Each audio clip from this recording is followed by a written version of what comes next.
Hello, എല്ലാവർക്കും ജസാ വിത്ത് അമ്നാസ് ചാനലിലേക്ക് സ്വാഗതം. നമുക്കിന്ന് ടൊമാറ്റോ റൈസ് തക്കാളി ചോറ് എങ്ങനെ ഉണ്ടാക്കാൻ നോക്കാം കേട്ടോ.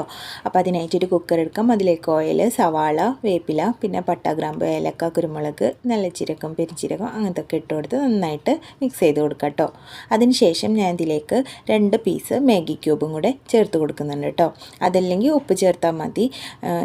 പിന്നെ അതിന് ശേഷം നന്നായിട്ടൊന്ന് മിക്സ് ചെയ്തതിന് ശേഷം ഇഞ്ചി, പച്ചമുളക്, വെളുത്തുള്ളി പേസ്റ്റും കൂടെ ഇട്ട് നന്നായിട്ട് മിക്സ് ചെയ്ത് കൊടുക്കുക കേട്ടോ. ഇത് നന്നായിട്ട് വാടി വന്നതിന് ശേഷം നമുക്കിതിലേക്ക് കുറച്ച് മസാല ഇട്ട് കൊടുക്കാം. മുളക് പൊടി, മഞ്ഞൾപ്പൊടി, ഗരം മസാല, മല്ലിപ്പൊടി ഇത്രയും കൂടെ ചേർത്ത് നന്നായിട്ട് ഒന്ന് റോസ്റ്റ് ചെയ്തെടുക്കാം കേട്ടോ. നന്നായിട്ട് റോസ്റ്റ് ചെയ്ത് വന്നു കഴിഞ്ഞാൽ ഇതിലേക്ക് നമുക്ക് തക്കാളി കൂടെ ചേർത്ത് കൊടുക്കാം. ഞാനിവിടെ വലിയ 1.5 തക്കാളി ചേർത്ത് കൊടുത്തിട്ടുണ്ട് കേട്ടോ. എന്നിട്ട് നന്നായിട്ട് മിക്സ് ചെയ്ത് കൊടുക്കണം കേട്ടോ. ഈ ഒരു പാകമാകുമ്പോൾ നമുക്ക് അരി ചേർത്ത് കൊടുക്കാം കേട്ടോ. അപ്പോൾ ഈ അരി എന്ന് പറഞ്ഞു കഴിഞ്ഞാൽ 1.5 മണിക്കൂർ ഞാൻ വെള്ളത്തിലിട്ട് വെച്ചിട്ടുണ്ടായിരുന്നു കേട്ടോ. ബസ്മതി റൈസാണ്.